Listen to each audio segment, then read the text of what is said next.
राहुल गांधी जी की जो सदस्यता रद्द की है, उसमें आप लोगों के माध्यम से देश की जनता को बताना चाहते हैं कि कितना बड़ा अन्याय है।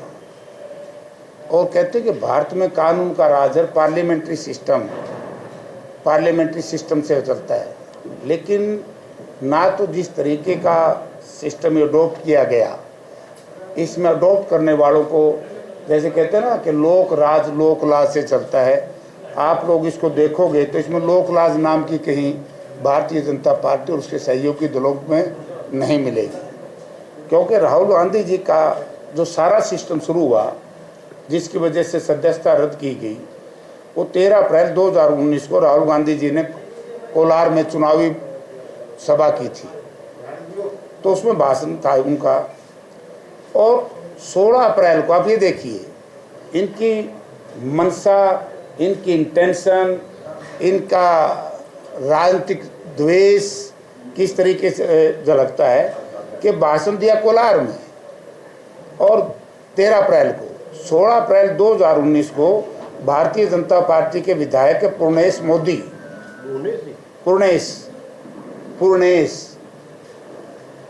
मोदी गुजरात से हैं, उन्होंने सूरत में शिकायत करी। अब आगे खुद का देखना ड्रामा।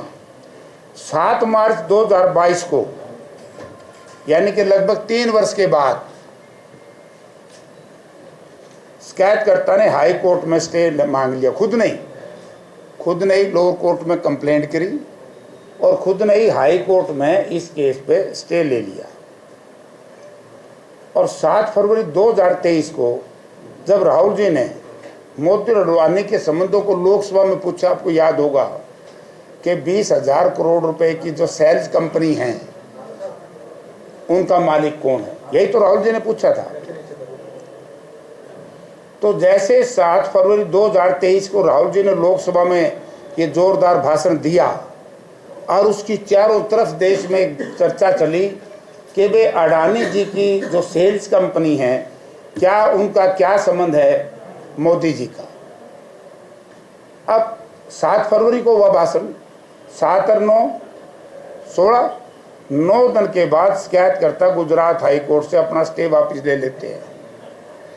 वही लोअर कोर्ट में गए, उन्होंने हाई कोर्ट में स्टे लिया।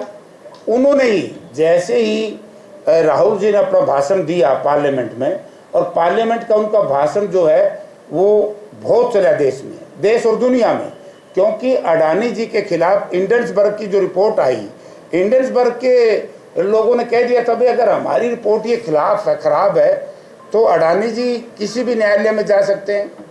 अडानी जी न्यायालय में नहीं गए, उल्टा राहुल जी ने जो भाषण दिया और देश की जनता के सामने एक प्रश्न पूछा कि हम राहुल जी, केवल मोदी जी से पूछना चाहता हूं मैं कि उनके अडानी जी से क्या संबंध है।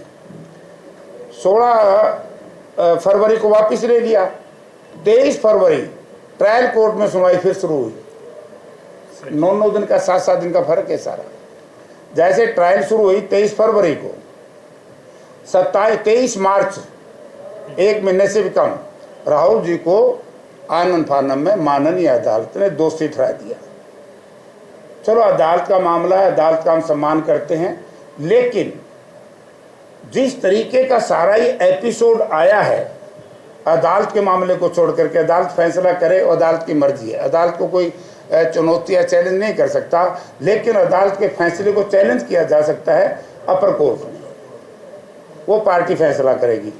24 मार्च को, कभी मैं 3 बार मेंबर पार्लियामेंट रहा हूँ, पार्लियामेंट के रूल एंड प्रोसीजर होते हैं, रूल एंड प्रोसीजर में ये कहा गया है कोई भी एमपी यदि जब उसकी मेंबरशिप चली जाती है या चुनाव हार जाता है या डी बार हो जाता है, कोई कारण हो, उनको मिनिमम 2 महीने का नोटिस दिया जाता है। और नोटिस कब दिया जाता है, ये नहीं कि 23 तारीख को मेंबरशिप खत्म हुई, 24 तारीख को राहुल जी की सदस्यता रद्द करके उनके घर भेज दिया, और सदस्यता रद्द करते ही मकान खाली करने का नोटिस दे दिया।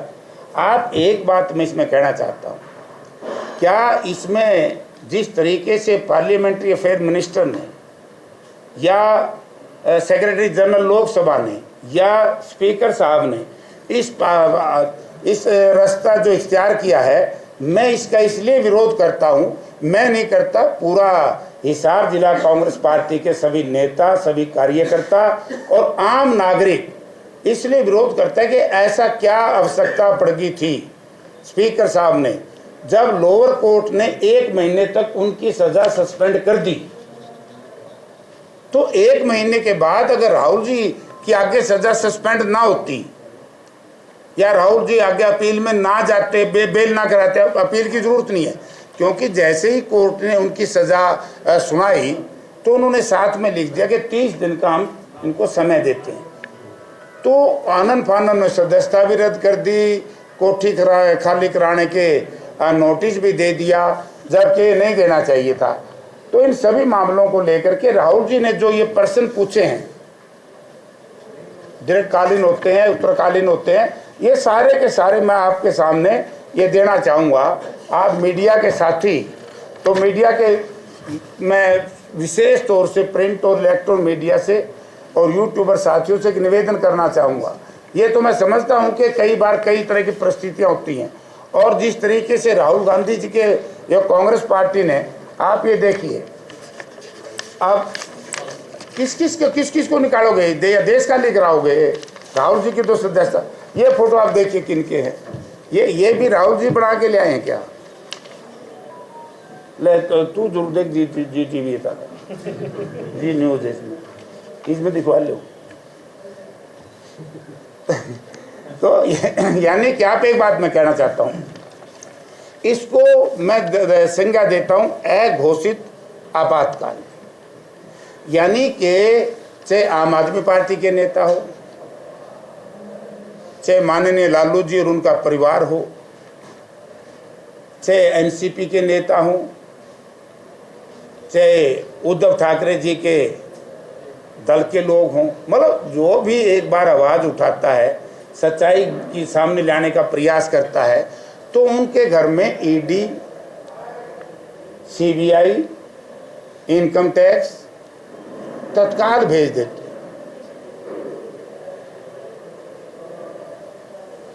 तो मेरा आपसे कहना यह है, और भारतीय जनता पार्टी से मैं लोगों से निवेदन करूंगा, जहां तक भी हमारी आवाज़ जाए जिस भी माध्यम से, क्या इस तरह के प्रश्न पूछना एक संसद सदस्य का गलत है? पार्लियामेंट में अगर पार्लियामेंट के अंदर संसद सदस्य, कोई भी माननीय सदस्य इस तरह के प्रश्न नहीं करेगा, तो प्रजातंत्र प्रणाली का स्वरूप तो बिगड़ जाएगा, फिर तानाशाही में बदल जाएगा।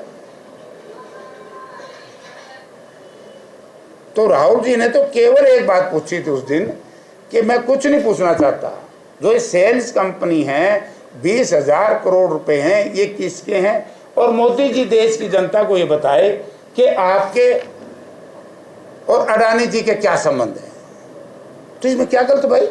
अगर कोई पार्लियामेंट का सदस्य प्रश्न भी नहीं पूछ सकता, तो फिर पार्लियामेंट में जाने का, जनता ने भेजने का क्या लाभ है? इस तरह के पार्लियामेंट के सदस्य तो नहीं होने चाहिए। जो भारतीय जनता पार्टी ने भेजे हैं हरियाणा से 10, मेरे हिसाब से गलती से किसी ने कोई प्रश्न पूछा तो बात अलग है, कम से कम अपने हित की बात जो सदस्य पार्लियामेंट में ना बोल सके हो, या पूरे टाइम मेडन स्पीच भी ना करवा सके हों, ऐसे सदस्यों की तो सदस्यता खत्म करे, कोई बात राह लगे।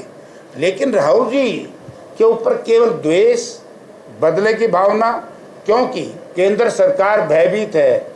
राहुल जी ने 3,500 किलोमीटर की जो यात्रा, पैदल यात्रा की, उसका जो लोगों में स्वागत हुआ और उसका जो लाभ हुआ, या उसकी जो बीजेपी, क्योंकि बीजेपी ये चाहती थी, इसमें कोई दो राय नहीं, कई साथी अलग अलग, वैसे आप तो उन घरानों से नहीं हो, लेकिन आपका कहीं न कहीं संबंध है।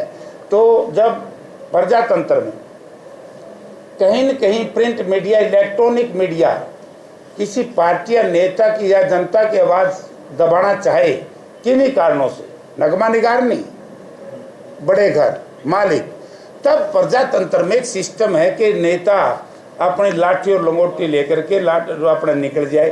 तो राहुल जी निकल के 3,500 किलोमीटर में लाखों लाख लोग मिले, और राहुल जी की बात को लोगों ने पसंद भी किया, जिसका नतीजा आप लोगों को याद होगा, जब हरियाणा की धरा के ऊपर राहुल जी सुबह 5:30 बजे आए। मतलब देश की आज़ादी के बाद ये पहला मौका है 5:30 बजे सुबह 50,000 से बड़ा आजूमा इकट्ठा हुआ। और इससे राहुल जी के प्रति द्वेष की भावना लगती है। यानी राहुल जी का जैसे ही हरियाणा में यात्रा शुरू की, 9 बजे बड़े विद्वान हैं देश के स्वास्थ्य मंत्री, अंतर्यामी हैं, बड़े भारी ज्योतिषी हैं, उन्होंने राहुल जी को चिट्ठी लिख दी कि राहुल जी यात्रा रोक दो, कोरोना आने वाला है। आज तक आया कोरोना? तो राहुल जी से भय मान गई भारतीय जनता पार्टी और केंद्र की सरकार, उसके सहयोगी दल। और हरियाणा प्रदेश में तो गठबंधन सरकार का सामा कुछ नहीं रह रहा मेरे ख्याल में। तो जैसे ही 6 जनवरी की रैली हुई ना पानीपत में, तो उस वक्त खड़गे साहब का भाषण मुझे आज भी याद है। खड़गे साहब ने कहा कि पानीपत की 3 लड़ाई, चौथी लड़ाई पहले दिल्ली जीतेंगे, फिर हरियाणा जीतेंगे, राजनीतिक लड़ाई थी। और लाखों लोग वहाँ इकट्ठे हुए। उसके बाद पूरे देश में केंद्र की सरकार ने कहीं ईडी, कहीं सीबीआई, कहीं एनआई, पता नहीं कितनी एजेंसियां तैयार कर दी है। तो आज हमारा इस प्रेस कॉन्फ्रेंस में अगर ये कहने का था, भाई इन बातों में अगर ये तो गलत हैं तो मैं भारतीय जनता पार्टी और हरियाणा प्रदेश में उनके सहयोगियों को खुली चुनौती देता हूं कि इसको पढ़ें। अगर ये गलत है जवाब दें। हम ओपन प्लेटफार्म पे भी, पब्लिक प्लेटफार्म पे भी, सार्वजनिक स्थान पे भी हम इस पे चर्चा करने के लिए तैयार हैं। जिस तरीके का ये इवेंट्स हुए, यानी कि वही आदमी कंप्लेंट करने वाला कौन? गुजरात का पुनेश मोदियों पे झगड़ा था। जो भाषण था ना वहाँ, राहुल जी ने तो यही कहा था, जिगने ये क्या था, क्या मेहुल चोकसी और नीरू मोदी और एक और मोदी, इसमें क्या बात होगी? ये मेरे समझ में नहीं बात आई। मैं किसी जात का गोत का नाम नहीं लेंदा। जब हंसी मजाक होते हैं आपस में, बोला तेरा घर दो, तुम्हारा घर हूँ भी नहीं अच्छा, सारे कहते हम लोग मुकदमे में चले जाओ, ये डेफामेशन होगी। इस तरह की डेफामेशन अगर राजनीतिक लोगों के खिलाफ डरने लगेंगी, तो मैं एक ही पर्सन मोदी भारतीय जनता पार्टी के लोगों से पूछना चाहता हूँ, क्या भारतीय जनता पार्टी ने सत्ता हासिल करने के बाद महात्मा गांधी जी के खिलाफ कौन सी है भोपाल से एमपी है ना, प्रज्ञा ठाकुर ने इस तरह के अपशब्दों का इस्तेमाल नहीं किया? क्या भारतीय जनता पार्टी ने, केंद्र की सरकार के लोगों ने जनता से माफी मांगी? महात्मा गांधी के खिलाफ अपशब्द इस्तेमाल किए?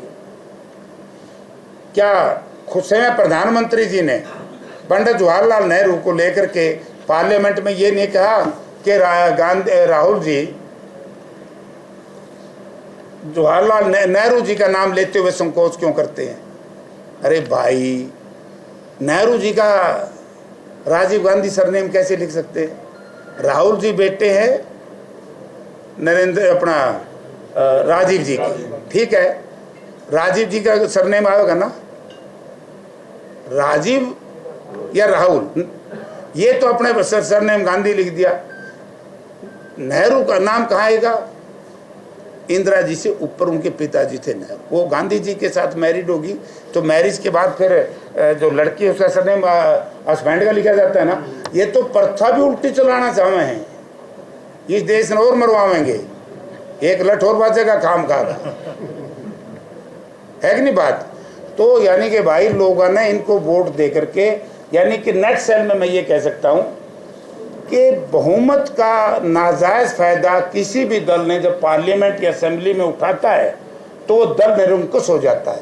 और जब देश में प्रजातंत्र सिस्टम है उसमें निरंकुशता आ जाती है तो फिर आप देखो देश विनाश की तरफ चला जाता है। आज यही एक कारण है कि आपको मैं अगर हरियाणा प्रदेश की चर्चा करूँ, देश की चर्चा करूँ, यानी कि कितने ही ऐसे मौके हैं, कितने ऐसे नौजवान हैं जो हमारे बच्चे खड़े हैं, जैसे लाखों बच्चे हरियाणा प्रदेश से विदेश चले गए रोजगार ना मिलने की वजह से। अगर मैं ये बात कह दूं हरियाणा प्रदेश के सरकार, गठबंधन सरकार की नाकामयाबी है, ये फिर भी डेफामेशन में जाने के काम करेंगे। ये तो विशा काम कर दिए इन्हें तो कि जो बोलेगा उसी के खिलाफ मुकदमे दर्ज हो जाएंगे। तो इसलिए कांग्रेस पार्टी ने निर्णय लिया, कांग्रेस पार्टी जम के देश और प्रदेश की गठबंधन सरकार के खिलाफ बोलेगी, जितने जी करे मुकदमे दर्ज करो। अब आपने कोई प्रश्न पूछना तो आप बता दो, ये कॉपी अगर लिख लियो तो ठीक है, नहीं तो मैं दे दूंगा। हाँ, सबको दे देंगे। ये बड़ा गजब का है, मतलब इसमें सीक्वेंस देखो ना। 13 अप्रैल को भाषण कर्नाटका में, 16 अप्रैल को शिकायत सूरत गुजरात में, 7 मार्च को स्टे ले लिया, खुद नहीं, खुद ही शिकायत करता है और खुद ही स्टे ले रहा है और खुद ही स्टे वेकेट करने चला गया। यानी कि इससे मैलाफाइड इंटेंशन सिद्ध होती है कि नहीं होती, ये बात आज का हमारा था कि राहुल जी के खिलाफ एक प्रतिशोध के चलते इस तरह का कदम उठाया गया। हिसार जिला कांग्रेस पार्टी इसकी घोर निंदा करती है। तो अभी आपने जमकर बोलने का आंदोलन किया, तो आगे प्रोग्राम क्या पार्टी का इस मुद्दे पर? इस मुद्दे पर हमारे वक्तव्य जैसे देश में 35 जगहों पे बड़ी प्रेस कॉन्फ्रेंस होंगी, उसके बाद ब्लॉक स्तर पर, जिला स्तर पर हम सत्याग्रह कहीं कर रहे हैं, चल रहे हैं, सत्याग्रह करेंगे हम। महात्मा गांधी,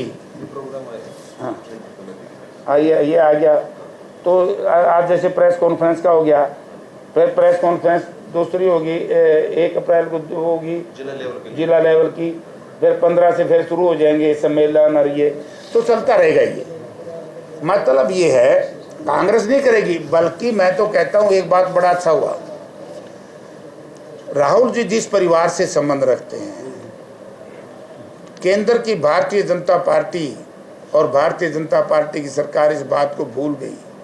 जिस परिवार ने इस देश की एकता और अखंडता के लिए, अब जिस पार्टी ने इस देश की एकता और अखंडता के लिए अपने 2 नेताओं ने प्राण न्यौछावर किए, उस परिवार का, उस पार्टी, उस परिवार का सदस्य और उस पार्टी का नेता क्या इस तरह की सजा से इससे परवाह मानने वाला है? ये तो वो लोग करते हैं जिन्होंने जंग आज़ादी की लड़ाई से लेकर के आज तक कभी किसी बड़े आंदोलन में हिस्सा नहीं लिया। और मैं तो 3 बार पार्लियामेंट का सदस्य रहा हूँ। पार्लियामेंट में इस तरह की बातें, इस तरह के प्रश्न 1 बार नहीं 10 बार भारतीय जनता पार्टी में, चाहे अटल, स्वर्गीय माननीय अटल जी प्रधान नेता प्रतिपक्ष रहे, और स्वर्गीय अडवाणी जी जब मैं MP था, उन अडवाणी जी तो अब जीवित है, गलत कह गया, सॉरी, तो अडवाणी जी ने प्रश्न पूछे, सुषमा जी ने। इस तरह के प्रश्न संबंध आपस में पूछना क्या, जब ये हेलीकॉप्टर के अगस्ता डील को लेकर के कितनी बार बीजेपी के लोगों ने प्रश्न पूछे कि क्या संबंध है उनके, इनके संबंध भी पूछना हमारी बात है। कांग्रेस के आंदोलन के बीच एक बात बार बार उठती है कि जब भी कोई प्रोग्राम आता है तो आपकी पार्टी के नेता पूछते हैं कि कौन से गुट का है। पीछे अभी सत्याग्रह हुआ था 4 दिन पहले, उसमें ये बात हुई थी साबित, बिल्कुल नाम मात्र आदमी थे। एकजुटता के लिए आप क्या करोगे? ऐसा है, सरकार के खिलाफ इसी तरह लड़ाई होगी। पहले तो मैं बताता हूँ, एक तो मैं तारे से हाथ जोड़ के प्रार्थना है, तो हमारी लड़ाई तो आप लोग पूछ लेते हो। पहली बात तो कांग्रेस में कोई गुट नहीं है, कांग्रेस का गुट है कांग्रेस पार्टी। कांग्रेस पार्टी का कोई भी नेता आंदोलन करता है, सब कांग्रेसी, क्योंकि व्यक्तिगत आंदोलन यहाँ नहीं होते। यहाँ जो पार्टी हाईकमांड देश और प्रदेश की पार्टी या देश की पार्टी जो आदेश देती है, उस पर सब लोग काम करते हैं। इसमें क्या है, हमारी तो हम पूछो, या को नहीं पूछी था हमने यार, कि मुख्यमंत्री जी ने शायद 5-7 दिन पहले यहाँ 4 पार्लियामेंट के कार्यकर्ताओं को बुलाया था। उसमें आगे तो हम बता दो क्या क्या हुआ अंदर, आपके कई साथियों ने। छापी है। एक बात बताओ, पहले जो पूछे नहीं कौन से गुट का है, और आपके नेताओं प्रधान जी एक आप छोड़ो तो एक मिनट, आपके नेताओं ने जाकर किया, एक नेता ने प्रेस नोट जारी करके बोला जी मेरे को जाना है, दूसरा ने जारी दूसरा कर दिया, तीसरे ने तीसरा कर दिया, तो उजागर हमने थोड़ी करी है भाई। ऐसा है, अगर एक नेता न्यू कह दे मैं बैठ के आ गया तो क्या हमारी बात सही में 3 प्रेस नोट एक की बात होगी? अच्छा जी, मैं तो नहीं था ना, मेरी क्या राजनीति में सबको गिटार है।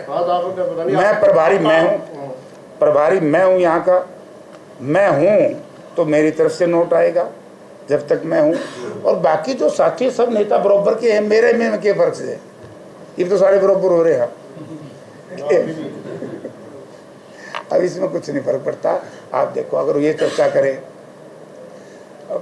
क्या भाजपा के प्रधान की और चीफ मिनिस्टर की क्या बनती है?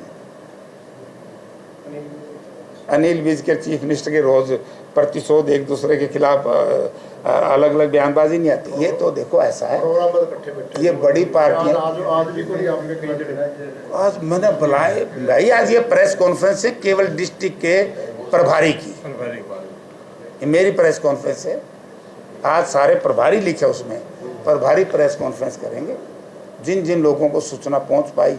और हमारी ये भी लिख दे करो ना, देखो कांग्रेस दो काम कर रही है, कुछ साथी यहाँ बैठे हैं, कुछ हाथ से हाथ जोड़ो यात्रा में जा रहे हैं, कुछ लोग चंडीगढ़ में प्रेस कॉन्फ्रेंस कर रहे हैं, अलग अलग जगह कर रहे हैं ना। तो थोड़ा सा करड़ा ना रखा कर, तू निगाह निगाह जरा ठंडी गॉगल लगा के देखे कर। एक ये था कि वो कांग्रेस में संगठन बनने की बात, संगठन बन, और एक बात ये आई थी कि हमारे को जैसे उठाना की तरफ से अगर हमारे को मिल जाता है तो 1 महीने में संगठन बना देंगे, साल होने वाला है। ऐसा है ना, तो कभी ये कहा था किसी ने संगठन पहले की, कोई नुक्ताचीनी ने आज की नहीं।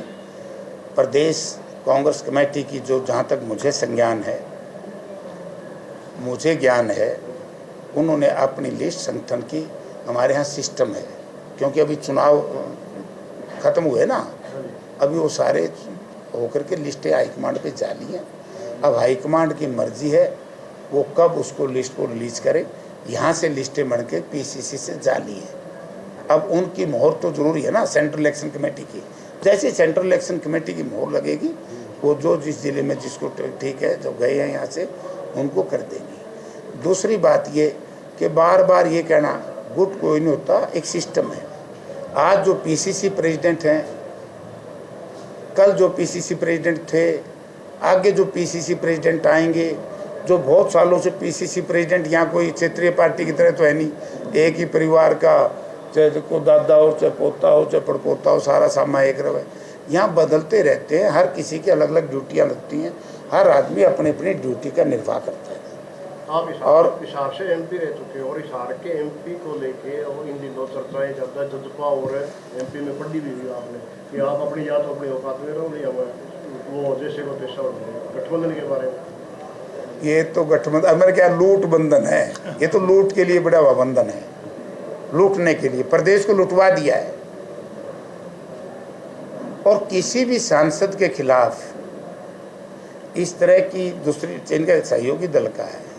अब ये इस तरह की आपस में नुक्ताचीनी मेरे हिसाब से, ऐसे मैंने इस पर बोलना नहीं चाहिए क्योंकि ये गठबंधन का मामला है, ये दिग्विजय और क्या नाम उसका विजेंद्र के बीच का है। उनसे पूछ ले तो बढ़िया है, वे आप नहीं बता देंगे एक दूसरे का। अरे भी तीसरा और बताओगा डेटा रो, तो इनकी जुतिया में खीर बटेगी और फिर न्यू भी बेरा पाटेगा।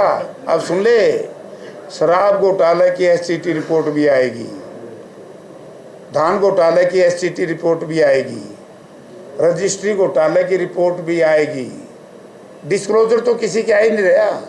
अभी पिछले दिनों आईआरएस अधिकारी थे, पूरा नाम तो नहीं मैंने तो बेरा होगा, था पड़ोसी में है, गर्ग है ना, इन्हें बेरा है, तो आईआरएस इंडियन रेवेन्यू सर्विसेज का है।